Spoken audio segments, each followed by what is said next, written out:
In the summer of 2020, a small group of actors and musicians got together to produce a film imbued with the spirit of Shakespeare.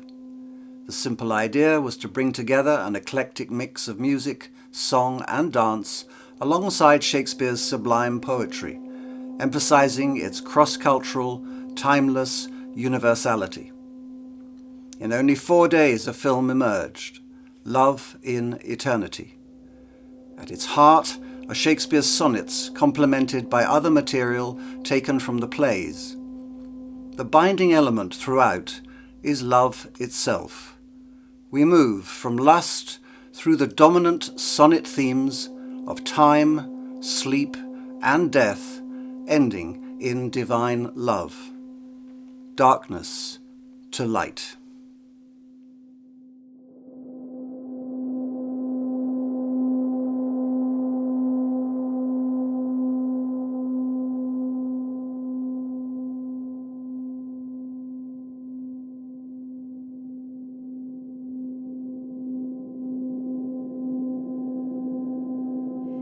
In this world, Mother, no one can love me.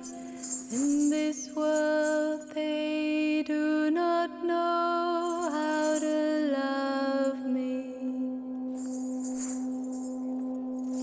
In this world, Mother, no one can love me.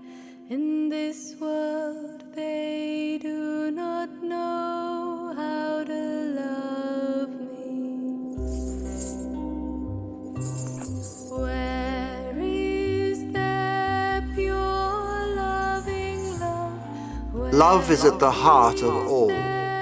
Truly love. These sonnets of Shakespeare make up the greatest love poem the world has ever known, but they are mysterious. There are many footprints around the cave of this mystery, none of them pointing in an outward direction. No one has ever attempted a solution of the problem without leaving a book behind them, and the shrine of Shakespeare is thickly hung with these votive offerings, all withered and dusty. Absorbed and distracted in our own attempts to solve biographical and other puzzles, we remain blind to the sun that casts these shadows and gives meaning to the whole. The sun of being, beyond the cave of illusion and artificial light, which we inhabit as mind, where shadows flicker and form and are mistaken for substance, where freedom is in chains and captivity celebrated in a waking sleep. Love is silent, unmoving. It moves, weaves in and out of this waking dream. It is the thread in the necklace which stops it all falling apart. Yet the thread of gold, woven at every moment, is forgotten, ignored. It is, in its exquisite fragility, infinitely more precious than all the shining stones which hang upon it. Yet this eternal fine line to time is ripped apart in the passionate desire to possess the beauty that is but a momentary shadow of brightness in the underworld of mind. Everyone seeks the beloved. Everyone.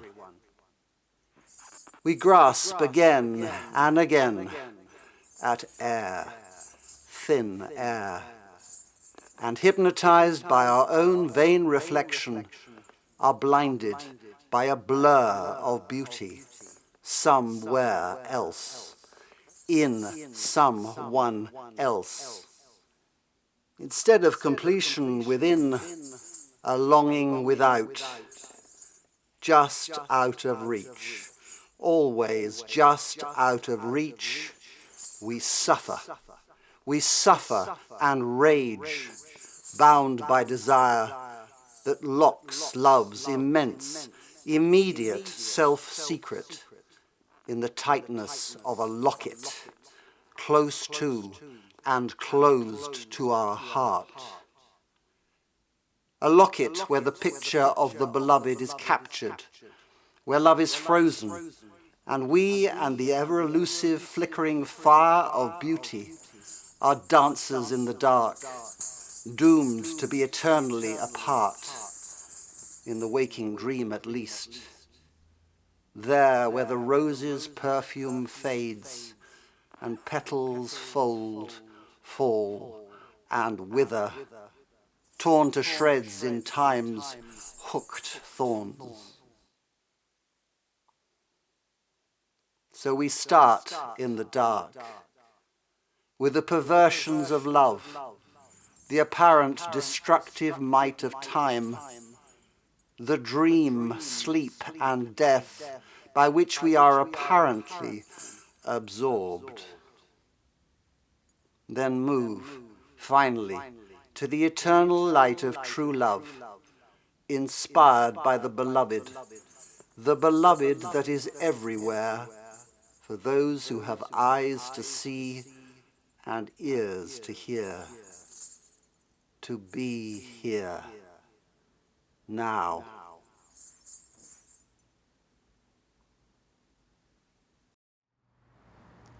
Lust.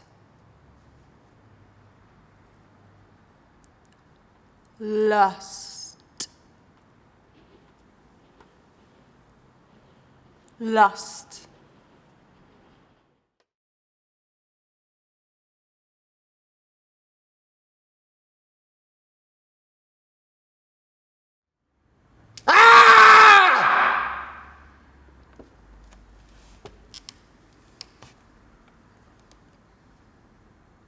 The expense of spirit in a waste of shame is lust in action. Until action, lust is perjured, murderous, bloody, full of blame, savage, extreme, rude, cruel, not to trust. Enjoyed no sooner, but despised straight. Past reason hunted, and no sooner had, past reason hated, as a swallowed bait on purpose laid to make the taker mad. Mad in pursuit and in possession so, had, having, and in quest to have, extreme. A bliss in proof, and proved a very woe. All this the world well knows, but none knows well to shun the heaven that leads men to this hell. My love is as a fever, longing still for that which longer nurseth the disease, feeding on that which doth preserve the ill, th' uncertain, sickly appetite to please. My reason, the physician to my love, angry that his prescriptions are not kept, hath left me, and I, desperate now, approve desire is death, which physic did accept. Past cure I am, now reason is past care, and frantic mad with ever more unrest. My thoughts and my discourse as mad men's are, at random from the truth vainly expressed. For I have sworn thee fair, and thought thee bright, who art as black as hell, and dark as night.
Here is her father's house. I will call aloud.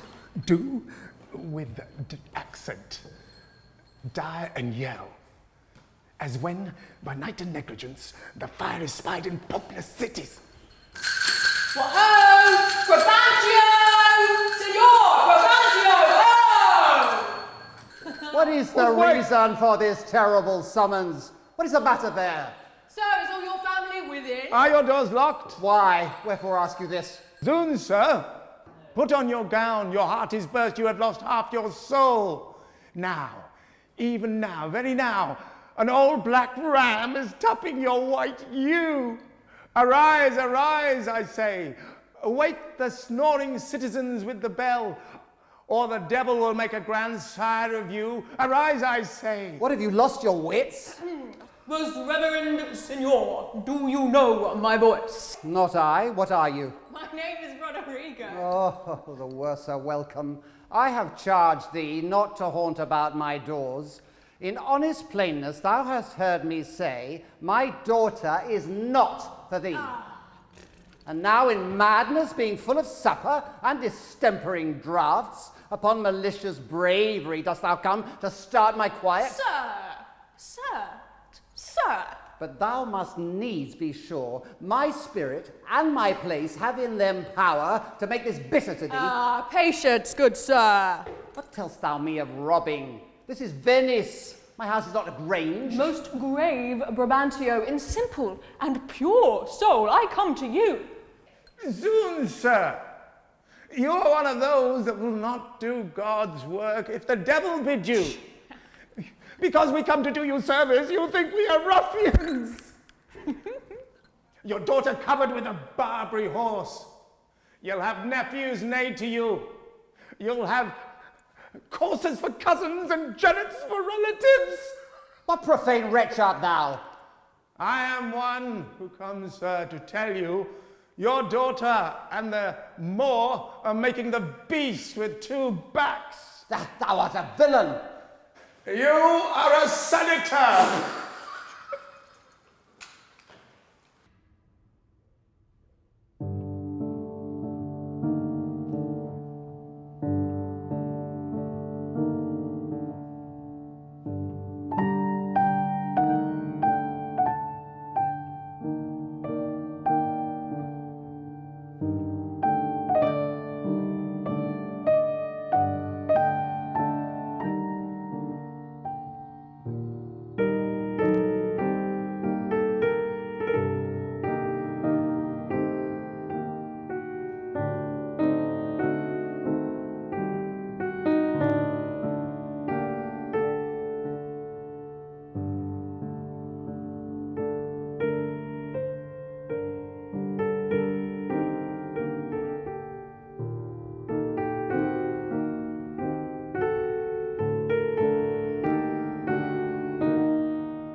Have you eyes?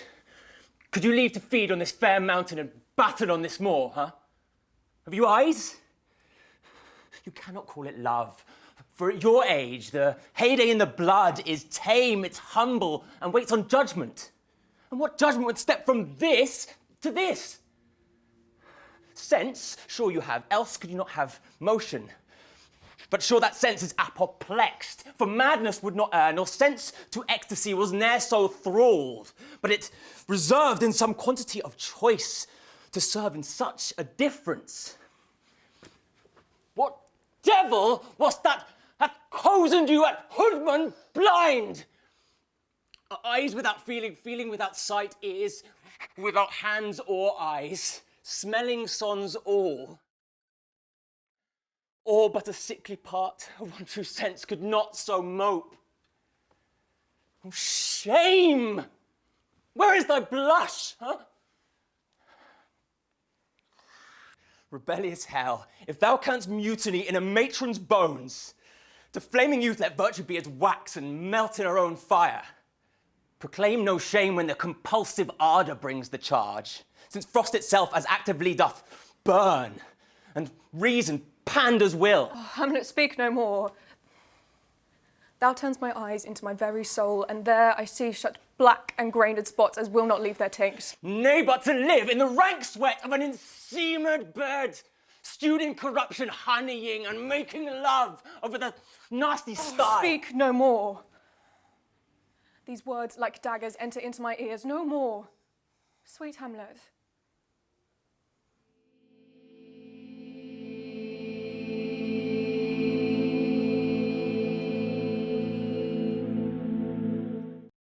Thou blind fool, love, how dost thou with mine eyes that they behold, see not what they see?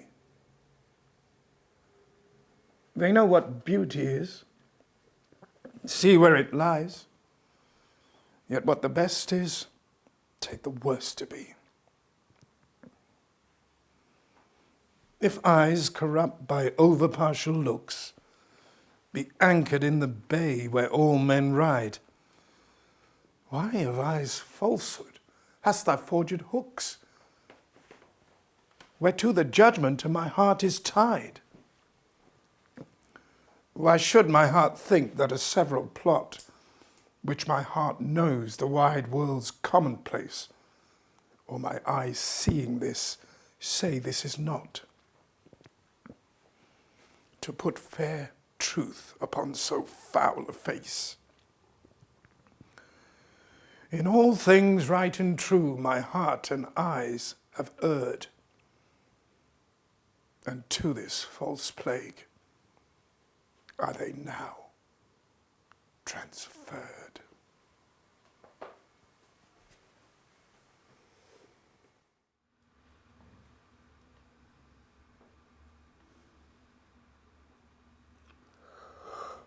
Oh, God.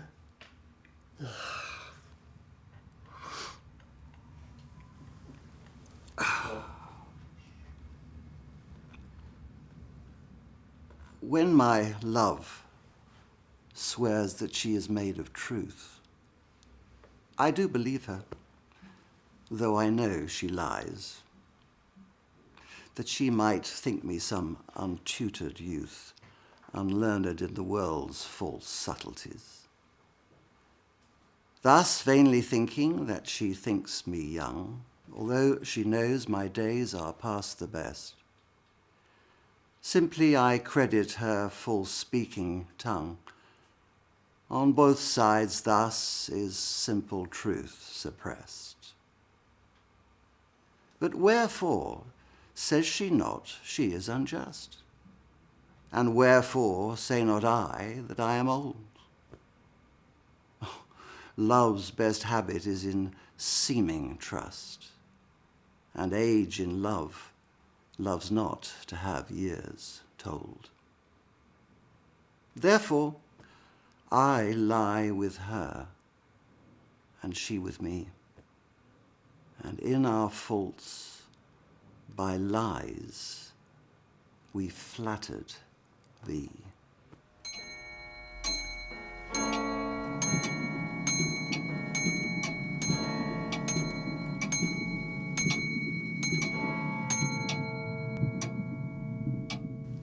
Time. Time. Time. Like as the waves make towards the pebbled shore, so our minutes hasten to their end, each changing place with that which goes before. In sequent toil, all forwards do contend. Nativity, once in the main of light, crawls to maturity, wherewith, being crowned, crooked eclipses gainst his glory fight. And time, that gave, doth now his gift confound.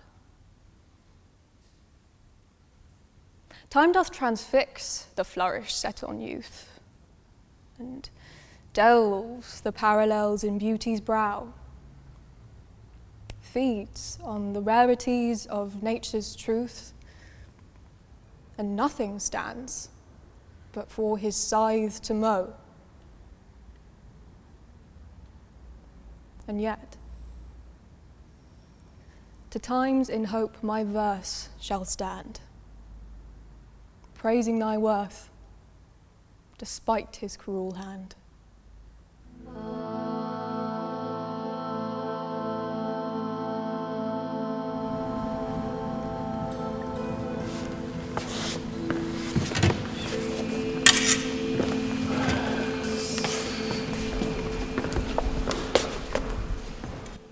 My lord, the Queen is dead. She should have died hereafter. There was a time for such a word. Go.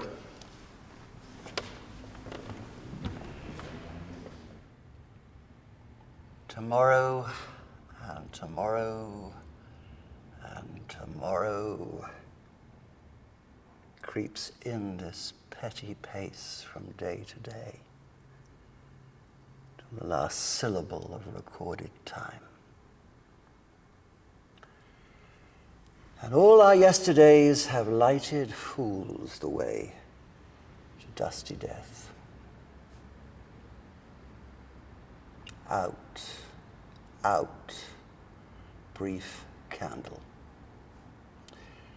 Life's but a walking shadow, a poor player who struts and frets his hour upon the stage, and then is heard no more. It is a tale told by an idiot, full of sound and fury, signifying nothing.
Since brass, nor stone, nor earth, nor boundless sea, but sad mortality o'ersways their power.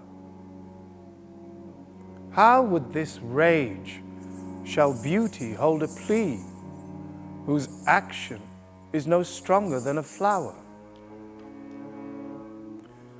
Oh, how shall summer's honey breath hold out against the wrackful siege of battering days, when rocks impregnable are not so stout, nor gates of steel so strong, but time decays.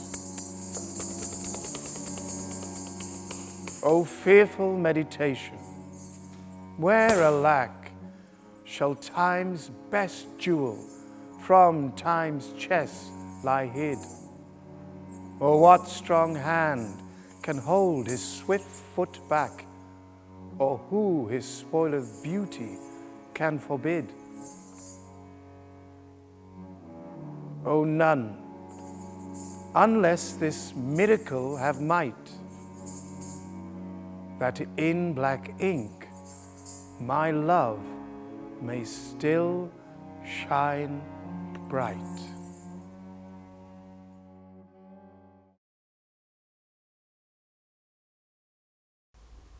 Thus play I in one person many people, and none contented.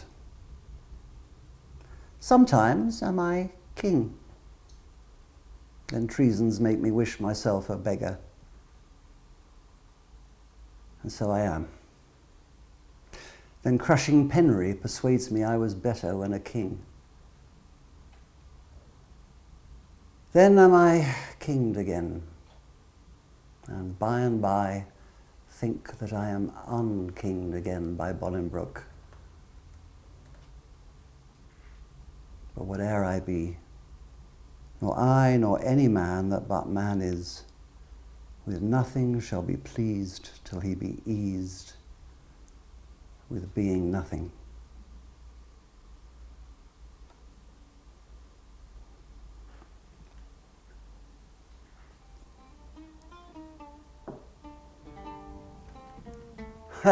Music do I hear? Keep time, keep time. How sour sweet music is when time is broke and no proportion kept. So is it in the music of men's lives, and here have I the daintiness of ear to check time broke in a disordered string. But for the concord of my own state and time, had not an ear to hear my true time broke.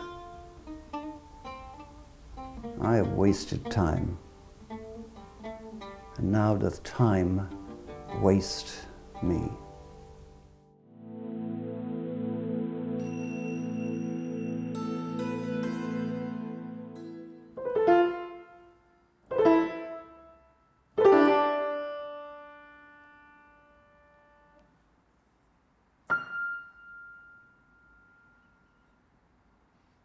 Tired with all these, for restful death I cry, as to behold desert a beggar born, and needing nothing trimmed in jollity, and purest faith unhappily forsworn, and gilded honour shamefully misplaced,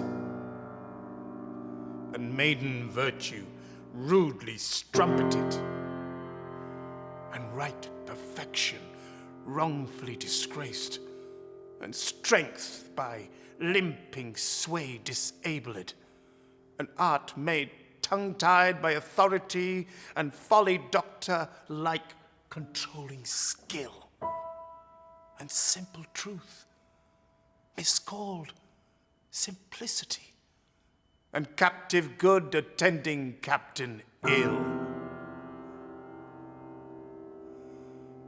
Tired with all these, from these would I be gone, save that to die I leave my love alone.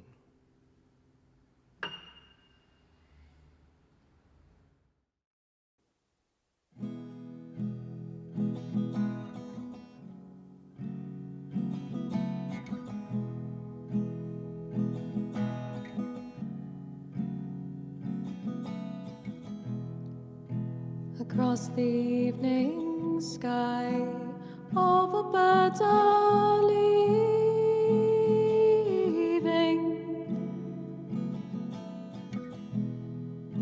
But how do they know it's time for them to go?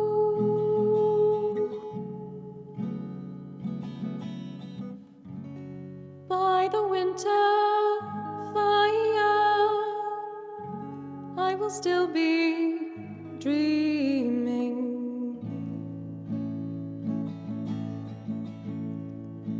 I have no thought of time.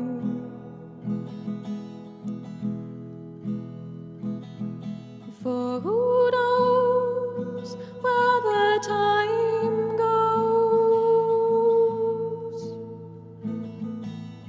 Who knows where the time goes? Sad, deserted shore, all your friends are leaving.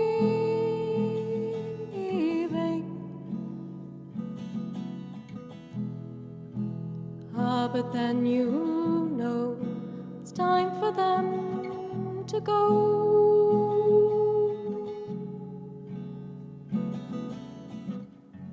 But I will still be here.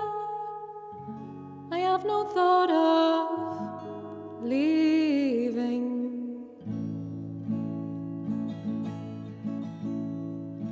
I do not count the time.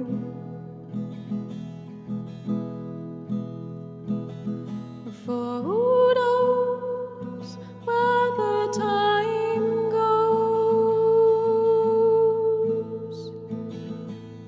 Who knows where the time goes?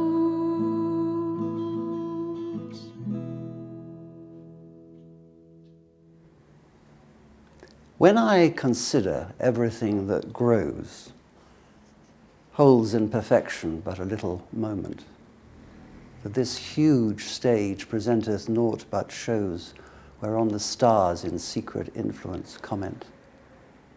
When I perceive that men as plants increase, cheered and checked even by the self-same sky, vaunt in their youthful sap, at height decrease, and wear their brave state out of memory, then the conceit of this inconstant stay sets you most rich in youth before my sight, where wasteful time debateth with decay to change your day of youth to sullied night, and all in war with time for love of you. As he takes from you, I engraft you new. Sleep. Sleep. Sleep.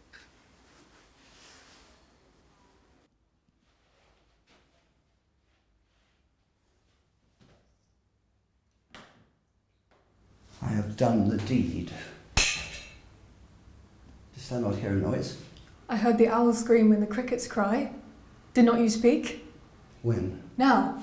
As I descended. I. Hark. Who lies in the second chamber? Donald Bain.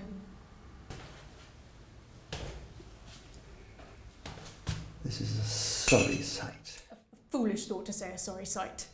As one did laugh in sleep, and one cried, murder, that they did wake each other.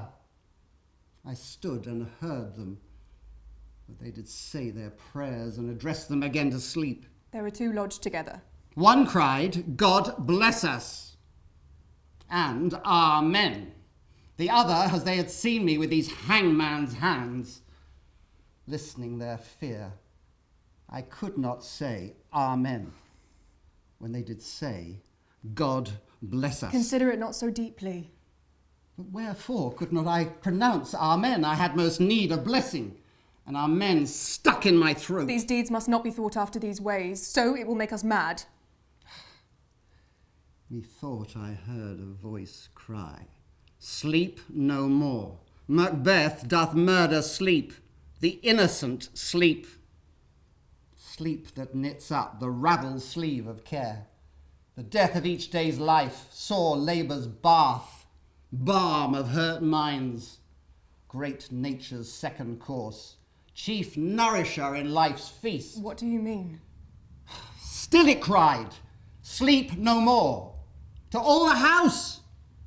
Glance hath murdered sleep, and therefore Cawdor shall sleep no more.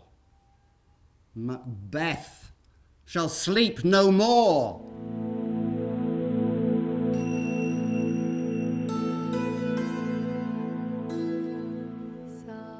How many thousand of my poorest citizens are at this hour asleep? Oh, sleep. Oh, gentle sleep. Nature's soft nurse, how have I frighted thee, that thou no more wilt weigh my eyelids down and steep my senses in forgetfulness? Why rather sleep liest thou in smoky cribs, on uneasy pallets stretching thee, and hushed by buzzing night flies to thy slumber. Then in the perfumed chambers of the great, beneath the canopies of costly state, and lulled with sound of sweetest melody. O thou dull God, why list thou with the vile and loathsome beds, a watch case or a common larum bell? Wilt thou, on the high and giddy mast, seal up the ship boy's eyes and rock his brains with the rude imperious surge, and with the visitation of the winds who take the ruffian billows by the top, curling their monstrous heads and hanging them in the slippery clouds, that with the hurly death itself awakes? Canst thou, O partial sleep, give thy repose to a wet sea boy in an hour so rude, that in the calmest and most stillest night, with all appliances and means to boot, deny it to a king? Then, happy lo, lie down. Uneasy lies the head that wears the crown.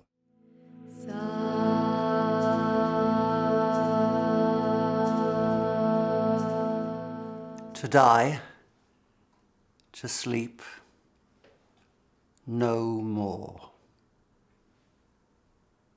And by a sleep to say we end the heartaches and 1,000 natural shocks that flesh is heir to. 'Tis a consummation devoutly to be wished. To die, to sleep, to sleep. Perchance to dream, aye, there's the rub. For in that sleep of death, what dreams may come when we have shuffled off this mortal coil, must give us pause. There's the respect that makes calamity of so long life.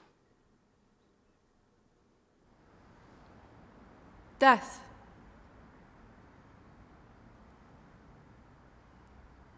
Death.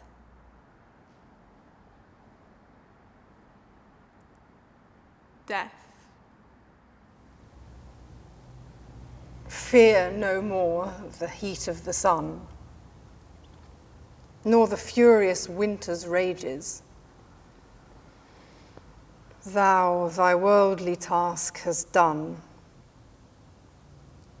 Home art gone, and ta'en thy wages.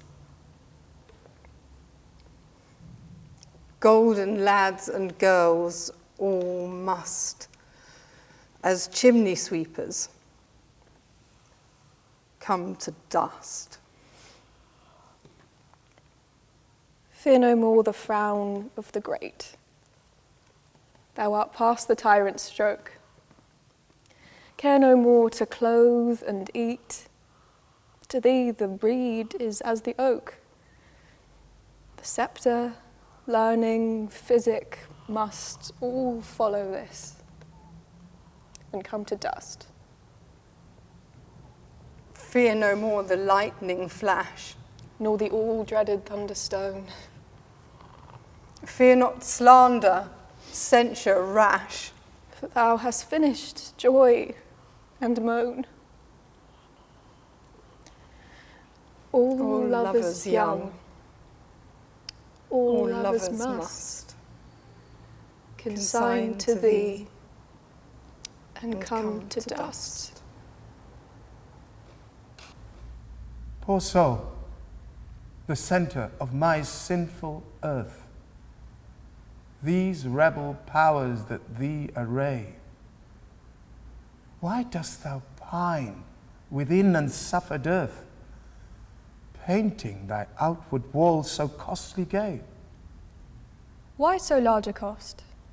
Having so short a lease, dost thou on thy fading mansion spend?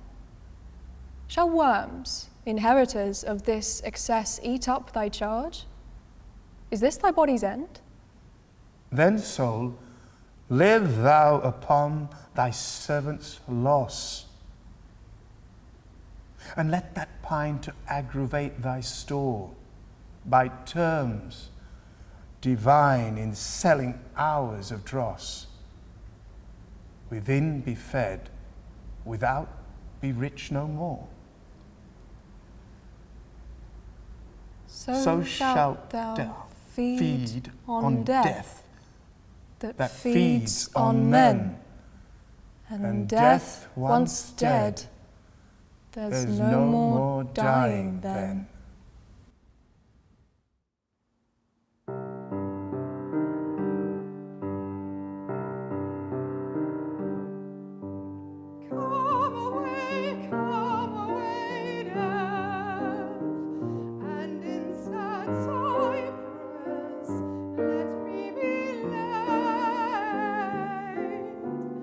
Fly away, breath.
Be cheerful, sir.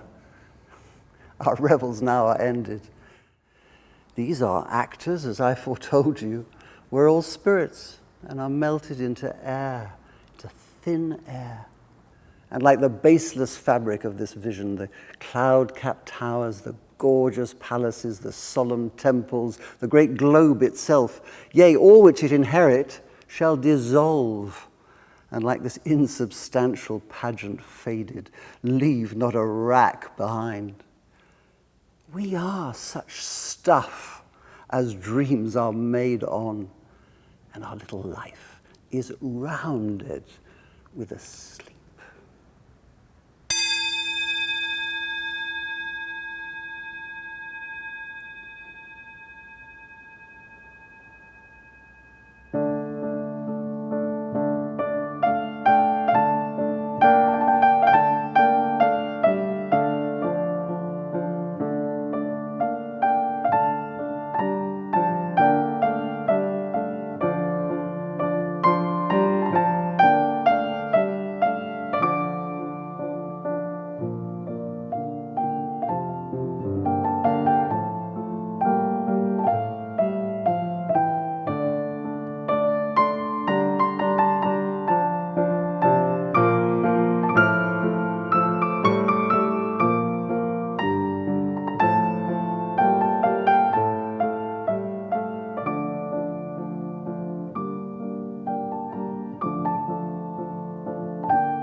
Love. Love. Love.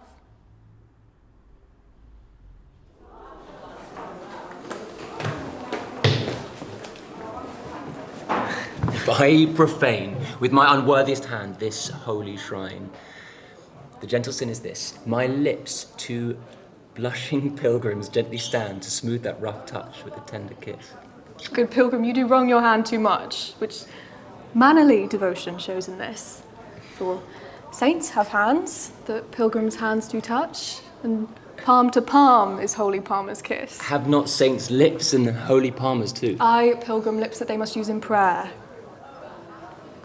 But then, dear saint, let lips do what hands do. They pray, grant thou, lest faith turn to despair.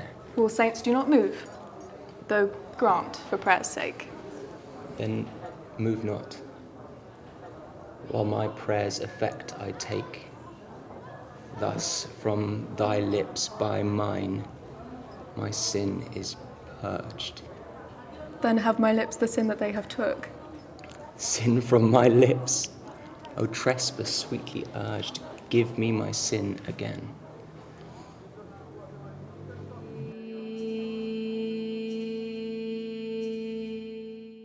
Let me not, to the marriage of true minds, admit impediments. Love is not love which alters when it alteration finds, nor bends with the remover to remove. Oh no, it is an ever-fixed mark that looks on tempests and is never shaken. It is the star to every wandering bark, whose worth's unknown, although his height be taken. Love's not time's fool, though rosy lips and cheeks within his bending sickle compass come. Love alters not with his brief weeks nor hours, but bears it out even to the edge of doom. If this be error, and upon me proved, I never writ, and no man ever loved.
Shall I compare thee to a summer's day?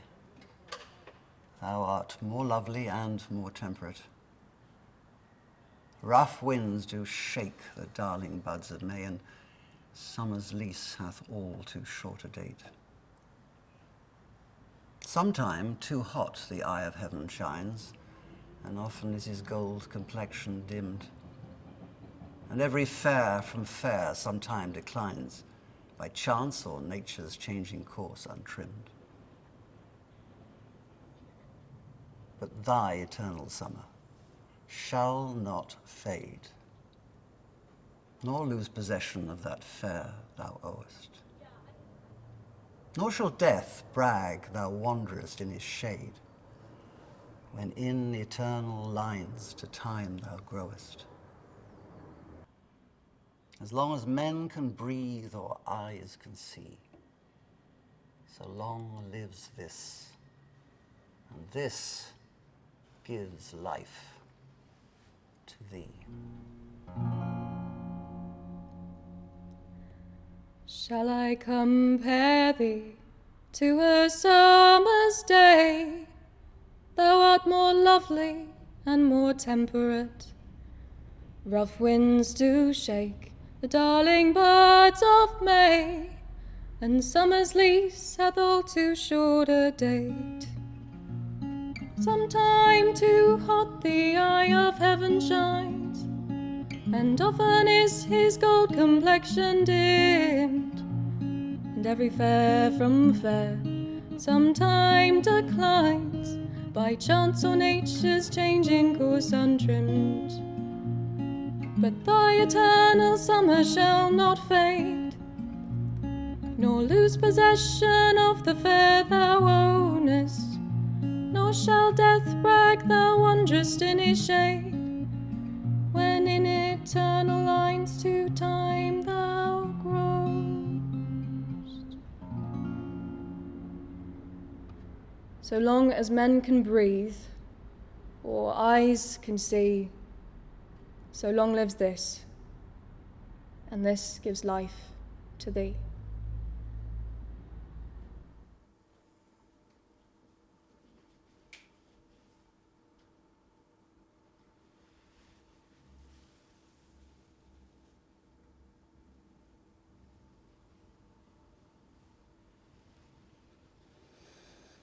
What is your substance? Whereof are you made, that millions of strange shadows on you tend? Since every one hath every one shade, and you but one can every shadow lend. Describe Adonis, and the counterfeit is poorly imitated after you. On Helen's cheek all art of beauty set, and you in Grecian towers are painted new. Speak of the spring and foison of the year. The one doth shadow of your beauty show, the other as your bounty doth appear. And you in every blessed shape we know, in all external grace you have some part, but you like none you for constant heart.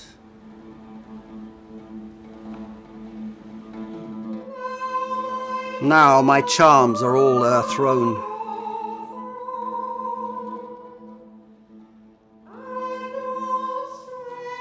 and what strength I have's mine own.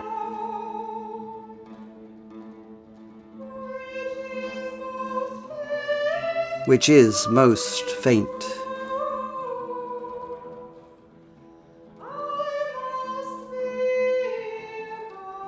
Now 'tis true I must be here confined by you,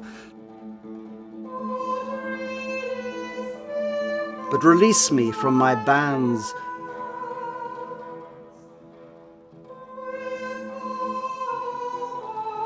with the help of your good hands.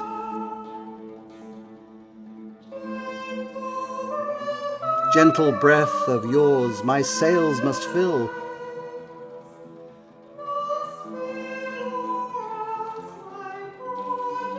or else my project fails, which was to please.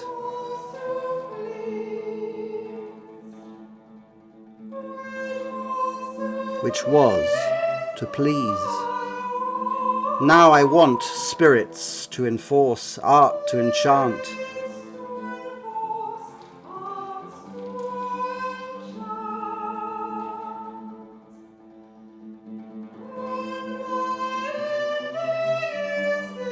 And my ending is despair, unless I be relieved by prayer.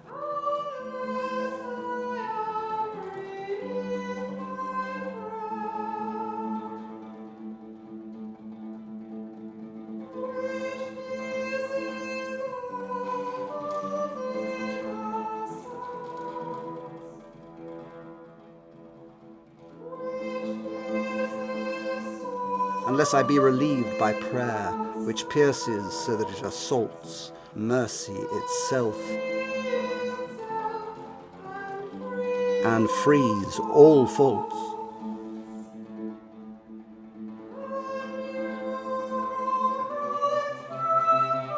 As you from crimes would pardon be.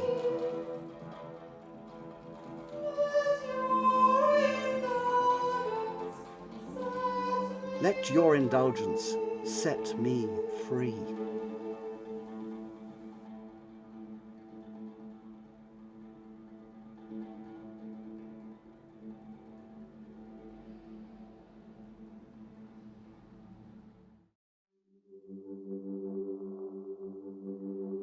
Oh, Mother,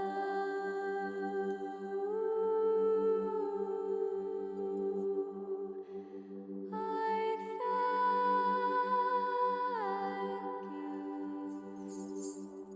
you for being my home,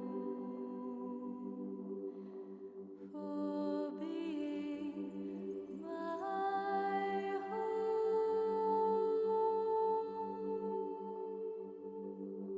Like the rivers ever flow to the sea, you ever give to me.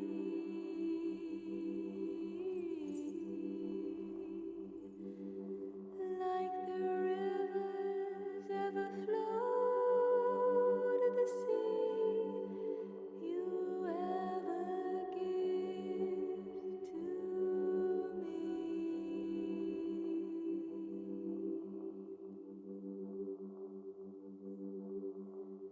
Like the